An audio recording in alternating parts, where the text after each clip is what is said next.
Hello everyone and welcome back to JB's Total Gaming, where today I am taking a look at Paladins. So what is Paladins? Well, it's the most recent attempt to get into the hero shooter genre, so games like Overwatch or the slightly less well-received Battleborn. So this is a game that gameplay-wise probably plays a lot more like Overwatch. There are no MOBA elements as far as creeps or things that you're going to take out. Basically, it's heroes versus heroes, and you're trying to complete an objective. But graphically, art style-wise, it does look a bit more like Battleborn, excuse me. The characters are very disparate. They don't necessarily make an attempt to make them look like they all would exist in the same universe. They're kind of all over the place, although they're not as kind of wild and don't use the foul language that they do in Battleborn.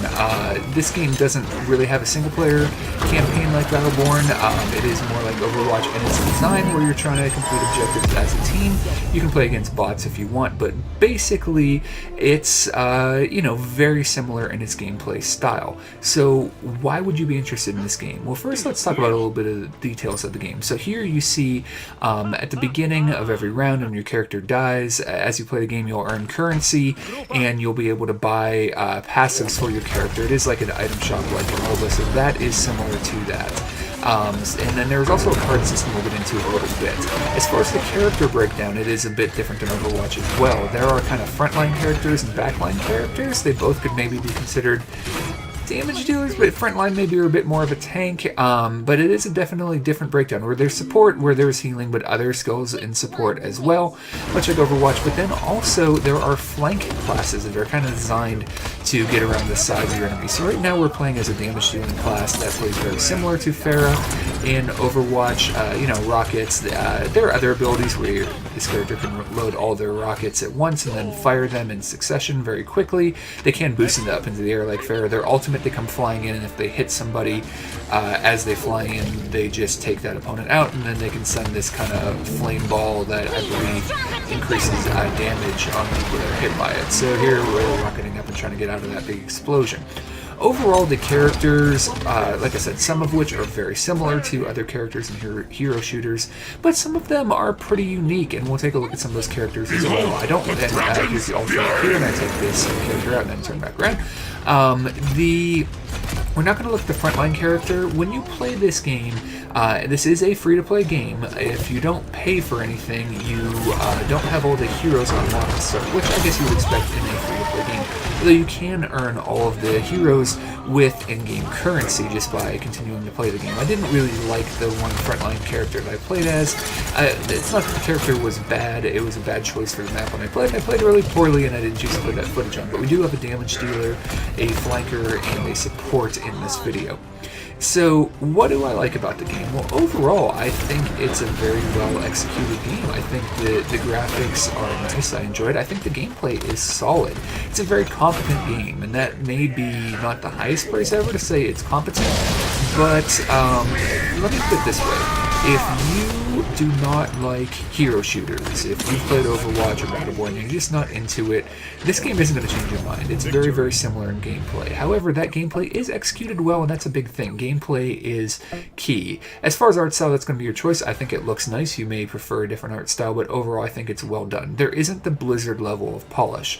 And here are the cards, and we'll talk about the cards here in a second, but I just wanted you to see at the beginning of each game, you can kind of pick a loadout, and then we also going back into our skills again, that we're playing as the flanking character now, who can stealth. They can throw a smoke bomb to prevent the enemies from seeing through the smoke and then go into it to stealth.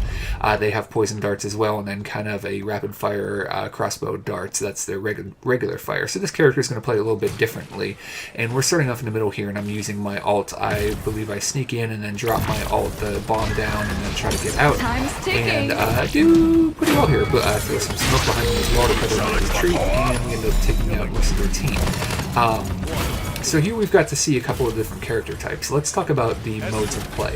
So the mode of play we're playing right now, you see we have 3 of 4. We just scored our 3rd point. Basically, this mode plays in rounds. There's a capture point both teams go after.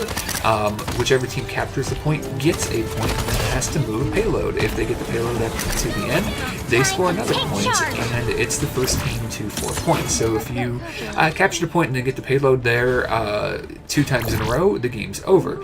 If you capture the point and your opponent stops you, they will then also get a point. It'll be 1-1. You'll move on to the next round, and you know the first team to 4 wins. So you can have 3 rounds in a row where a team captures a point, then the other team stops them from getting to the end. You know, getting the payload there is a big thing. Getting 2 points in a round can obviously put you way ahead. But then if you get to that point where both teams have 3 points, then whoever captures the point first in that final round is the winner. It's a pretty neat mode. I like it.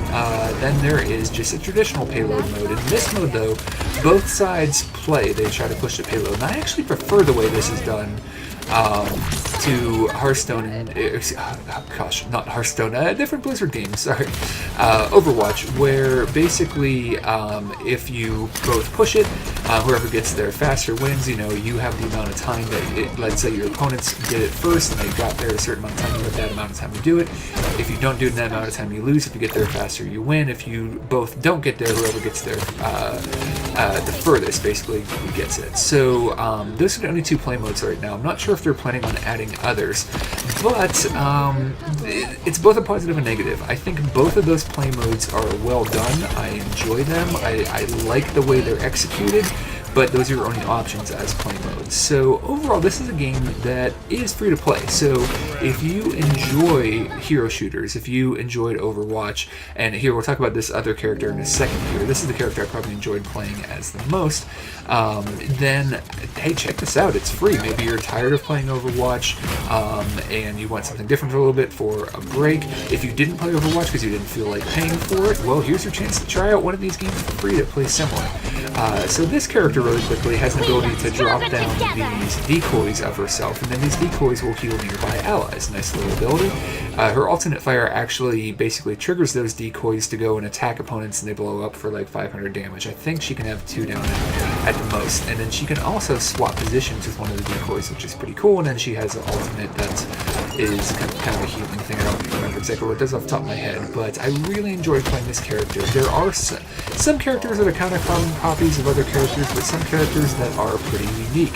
A character that it's a bit like Junkrat, but throws bombs on people, but then has to detonate those bombs separately. Their main weapon has to be detonated, but they can have up to 6 out, I believe. It's, you know, kind of cool. There's a little interesting touches, and this character I thought was pretty unique as well. So here, you see I get hooked, and then I use my ability to swap with one of my main boys to try to get out of there, and then I die instantly to that dragon dude's ultimate that one hits you. So I managed to escape very briefly, get out of there for a moment, but not last too long. But again, I think this game is executed well enough. It's nice enough looking, it plays well enough, and there's enough uniqueness in the character design, and I think the modes are executed well enough that if you enjoy this style of game, check it out. If you haven't had a chance to play this style of game yet, you just haven't been interested that much, or at least not interested enough to pay money for it, then check it out, whether it's just a break from the game you normally play, or, you know, as your first launch into this genre. I think it's a very enjoyable game, but if you don't enjoy this style of game, this game isn't going to change your mind. So there you go, that is Paladins. It is in beta right now on PC. You can check it out for free, and it is coming to consoles as well.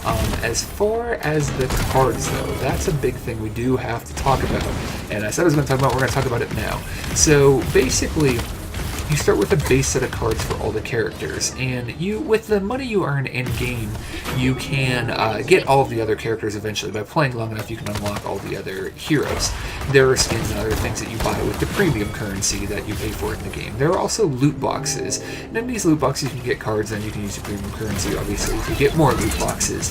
And with these cards, basically you make a deck of 5 cards. Each character has cards unique to them, and each card is, you know, a point value of 1, but then you can boost these cards so that you get a total of 12 points to spend on your 5 cards that you've chosen.